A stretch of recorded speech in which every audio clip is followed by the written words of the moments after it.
मित्रांनो, 17 फेब्रुवारी 2019ला महाराष्ट्रामध्ये राज्यसेवा पूर्व परीक्षा आयोजित करण्यात आलेली आहे आणि या परीक्षेला महाराष्ट्रातील हजारो विद्यार्थी सामोरे जाणार आहेत। या हजारो विद्यार्थ्यांमध्ये काही विद्यार्थी असे आहेत की जे मुंबई, पुणे, नागपूर अशा शहराच्या ठिकाणी जाऊन क्लासेस करतात, परंतु हे महाराष्ट्रातील सगळ्याच विद्यार्थ्यांना, सगळ्याच लोकांना शक्य होतं असं नाही। असे अनेक विद्यार्थी आहेत, अशा अनेक गृहिणी आहेत की ज्यांना आर्थिक कारणामुळे किंवा सांसारिक जबाबदारीमुळे किंवा जॉबच्या जबाबदारीमुळे त्यांना क्लासेस करणे शक्य होत नाही, परंतु त्यांच्या मनामध्ये इच्छा मात्र असते की आपल्याला MPSC करायची आहे। तर त्यांच्यासाठी मी या ठिकाणी या चॅनल मार्फत एक सिरीज घेऊन येत आहे, काही मालिका घेऊन येत आहे व्हिडिओची, की ज्याद्वारे मी या परीक्षेचा अभ्यास कसा करायचा हे तुम्हाला सांगणार आहे।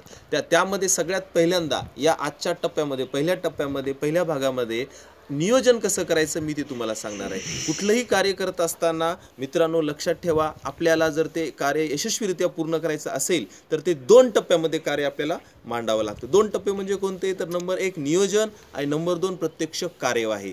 तर नियोजनाचा हा टप्पा फार महत्त्वाचा आहे। असं बोललं जातं की एखादं झाड जर आपल्याला तोडायचं असेल तर त्या झाड लाकूड तोड्या तो काय करतो, 1 तासामध्ये झाड तोडायचं असेल तर पाऊण तास हा ती कुऱ्हाडीला निशाण लावण्यासाठी घेतो, चांगला त्याला निशाणी लावून नंतरच मग तो झाड तोडण्यासाठी जातो। 15 मिनिटांमध्ये मग तो झाड तोडू शकतो। तशाच पद्धतीने जर तुमचं नियोजन चांगलं असेल तर तुम्हाला निश्चितच यश मिळते। तर नियोजनामध्ये नेमकं काय करायचं तर आपल्याला 2 पेपर आहेत हे आपल्याला माहित आहे। नंबर 1 GS आणि दुसरा आहे CSAT। तर या व्हिडिओ मार्फत, या पहिल्या भागामार्फत मी GS हा अभ्यास, GS जो पेपर आहे त्याचा अभ्यास नेमका कसा करायचा ते तुम्हाला सांगणार आहे। अभ्यास कसा करायचा म्हणजे काय करायचं आहे तर प्रत्यक्षात आपल्याला अभ्यासक्रमाचा आवाका समजायचा आहे आणि नंबर 2 त्या अभ्यासक्रमामधील जे घटक आहेत त्या घटकामध्ये एक्झॅक्टली काय आहे तो अभ्यास करायचा आहे। तर पहिल्यांदा ज्यावेळेस आपण आवाका समजूया, आवाका समजणे म्हणजे काय तर GS मध्ये एकूण किती घटक आहेत, तर GS मध्ये एकूण 7 घटक आहेत। तर ते 7 घटक कुठले आहेत? नंबर 1 चालू घडामोडी, नंबर 2 इतिहास, नंबर 3 भूगोल, नंबर 4 राज्यशास्त्र, नंबर 5 अर्थशास्त्र, नंबर 6 विज्ञान आणि नंबर 7 पर्यावरण शास्त्र। पर्यावरणाचा काही भाग आहे। असे 7 आहे। म्हणजेच काय तर GSचा आवाका काय तर हे 7 घटक अभ्यासणे। परंतु हे 7 घटक अभ्यासणे म्हणजे ह्या सगळ्याच गोष्टी अभ्यास करायचं आहे असं नाही, तर याच्यामध्ये नेमकं काय अभ्यास करायचं हे तुम्हाला समजून घेणं आवश्यक आहे। तर दुसऱ्या टप्प्यामध्ये आपण हे समजूया आता की नेमकं काय अभ्यास करायचं आहे। तर इतिहास चालू घडामोडी आहे। चालू घडामोडी तुम्हाला चालू घडामोडी म्हणजे काय तर आपल्या राज्यामध्ये, देशामध्ये आणि आंतरराष्ट्रीय स्तरावर रोज काय घडते हे तुम्हाला समजून घ्यायचं आहे। तर चालू घडामोडीमध्ये तुम्हाला राज्य, राष्ट्र आणि आंतरराष्ट्रीय स्तरावर राजकीय, आर्थिक, सांस्कृतिक किंवा इतर कुठलीही गोष्ट की ज्याच्यामुळे आपल्या देशाच्या राजकारणावर, समाजकारणावर किंवा राज्याच्या राजकारणावर, समाजकारणावर, अर्थकारणावर परिणाम पडलेला आहे अशी कुठलीही गोष्ट महत्त्वाची असते आणि त्यालाच आपण म्हणतो चालू घडामोडी।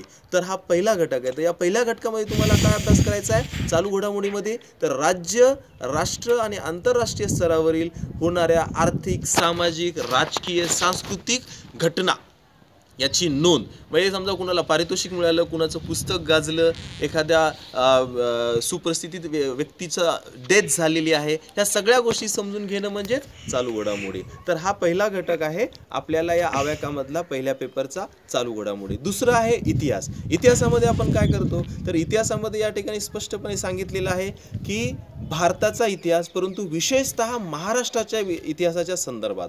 महाराष्ट्राच्या इतिहासासंदर्भात म्हणजे काय तर आता भारताचा इतिहास आपण बघत असताना समजा आधुनिक भारताचा इतिहास आहे, महात्मा गांधीचं आंदोलन आहे, महात्मा गांधीचं आंदोलन महाराष्ट्रामध्ये कुठे कुठे घडलं हे विशेषतः बघावं लागणार आहे। तर यामध्ये इतिहासामध्ये तुम्हाला नेमकं काय अभ्यासायचं आहे तर नेमकं हे अभ्यासायचं आहे महाराष्ट्राचा आणि भारताचा इतिहास, परंतु त्या इतिहासामध्ये प्रत्यक्षामध्ये भारतीय राष्ट्रवादाची जी चळवळ आहे त्याचं योगदान काय आहे हे विशेषतः बघायचं आहे तुम्हाला। नंबर 3 घटक आहे तुमचा भूगोल। भूगोलाच्या घटकामध्ये तुम्हाला काय करायचं आहे तर भूगोलामध्ये परत आता राज्य, देश आणि जग या तिघांचा इतिहास, परंतु या तिघांच्या इतिहासामध्ये कोणता इतिहास तर त्याच्यामध्ये आहे प्राकृतिक, त्यानंतर सामाजिक, आर्थिक इतिहास। म्हणजे तुम्हाला भूगोलाच्या या 2-3 अंगाने अभ्यास करायचा आहे। म्हणजे पहिले तर 3 स्तर भूगोलाचे कुठले कुठले, राज्याचा भूगोल तुमचा, त्याच्यानंतर तुमच्या देशाचा भूगोल आणि त्यानंतर जगाचा भूगोल, हे 3 स्तर झाले व्हर्टिकल। तर अशा पद्धतीने म्हणजे व्हर्टिकल आपण बघितलं की राज्य, देश आणि जग, पण त्यासोबतच मग त्याच्यामध्ये काय तर राज्याचा सामाजिक, राज्याचा आर्थिक हा भूगोल तुम्हाला प्राकृतिक भूगोल तुम्हाला अभ्यास करणं गरजेचं आहे. त्यानंतर राज्यशास्त्र हा घटक येतो. राज्यशास्त्रामध्ये काय तर महाराष्ट्र आणि भारत परत आला, परंतु महाराष्ट्र आणि भारताचं काय तर महाराष्ट्र आणि भारताची राजकीय राजकीय व्यवस्था आणि शासकीय व्यवस्था, त्यानंतर संविधान हा घटक, त्यानंतरच तुम्हाला राज्य कसंच राज्याची विविध धोरणं कुठली आहेत, पंचायत राज कसे आहे, त्यानंतर महाराष्ट्रातील विविध प्रकारचे लोक धोरण कुठले आहेत, देशाचे लोक धोरण कुठले आहेत, मानवी हक्क कुठल्या प्रकारचे आहेत, ह्या संदर्भाचा अभ्यास तुम्हाला राज्यशास्त्रामध्ये करायचा आहे. राज्यशास्त्रामध्ये महत्त्वाचं काय तर राजकीय व्यवस्था, शासकीय व्यवस्था, पंचायत राज आणि त्यानंतर लोक धोरण कुठल्या प्रकारचे आहेत, तर हे प्रत्यक्षामध्ये अभ्यास करायचा. त्यानंतर येतो तुम्हाला अर्थशास्त्र. तर अर्थशास्त्र मात्र या ठिकाणी पूर्ण अर्थशास्त्र नाही की ज्या ठिकाणी एखादा विद्यार्थी प्रत्यक्षामध्ये अर्थशास्त्रामध्ये MA वगैरे असायला पाहिजे. अर्थशास्त्र कुठलं तर जनरल, परंतु विशेषतः याच्यामध्ये सामाजिक विकास हा महत्त्वाचा आहे. सामाजिक विकास अर्थशास्त्र भारतात महाराष्ट्रातील व देशातील आर्थिक धोरणे आपल्या देशाच्या व राज्याच्या लोकांच्या सामाजिक विकासामध्ये, आर्थिक विकासामध्ये कशा प्रकारे प्रत्यक्षात कारणीभूत आहेत, कॉन्ट्रीब्युशन करतात, ते तुम्हाला बघायचं आहे. यानंतर अर्थशास्त्रामध्येच शाश्वत विकास कशामध्ये, शाश्वत विकास म्हणजे काय तर आपण अशा प्रकारचा विकास साधायचा आहे की तो भविष्यामधील आपल्या जनरेशनला सुद्धा उपयोगात पडेल. नाहीतर आपल्याला 100 रुपये आहेत आणि आज आपण सगळे 100 रुपये खर्चून टाकले तर उद्या माझ्या मुलांचं काय, तर मुलांसाठी सुद्धा आपल्याला काहीतरी ठेवावं लागेल.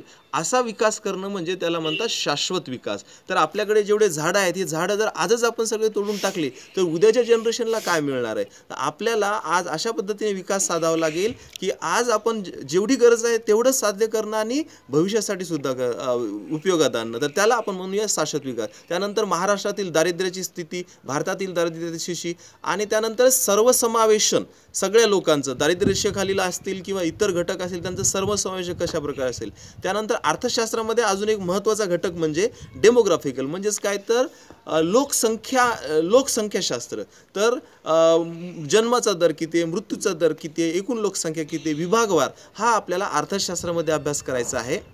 त्यानंतर अजून एक घटक आहे यामध्ये, याला म्हणूया social sector initiative. Social sector initiative म्हणजे काय तर विविध प्रकारच्या सामाजिक घटकामार्फत आर्थिक विकासासाठी कुठल्या कुठल्या प्रकारचे इनिशिएटिव्ह घेतलेले आहेत. उदाहरणार्थ आता जे आपल्या ग्रामीण भागामध्ये महिलांचे बचत गट आहेत, तर हा एक सोशल सेक्टर इनिशिएटिव्ह आपण असा म्हणूया. अशा प्रकारचा अभ्यास करणं अर्थशास्त्रामध्ये अपेक्षित आहे. त्यानंतर 6वा घटक येतो सामान्य विज्ञान. सामान्य विज्ञानामध्ये काय तर 3 घटक, रसायनशास्त्र, भौतिकशास्त्र आणि शरीर विज्ञान, याचा तुम्हाला सरळ अभ्यास करायचा आहे या विज्ञान या घटकामध्ये.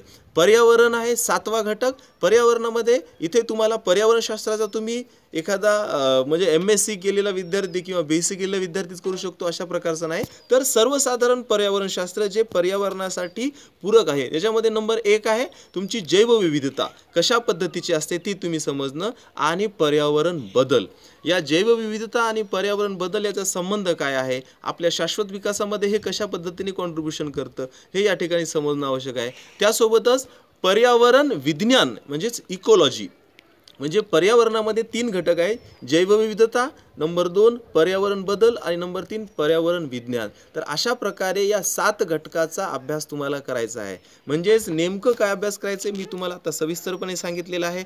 तर आपण परीक्षेला जाण्यापूर्वी ह्या सगळ्या गोष्टीचा सखोल म्हणजे आता अभ्यास कसा करायचा आहे तर प्रत्यक्ष नियोजनाची मी तुम्हाला रूपरेषा करून दिलेली आहे. आता प्रत्यक्ष कार्यवाही कशी करायची ती आता आपण या नंतरच्या भागामध्ये बघूया. पण त्यापूर्वी आपण दुसऱ्या भागामध्ये हे बघणार आहोत. हे पेपर 1 झालं. पेपर 2 याचा सुद्धा सविस्तर अशाच प्रकारचा आढावा मी याच पहिल्या टप्प्यातील दुसऱ्या भागामध्ये घेणार आहे. तोपर्यंत धन्यवाद. थँक्यू.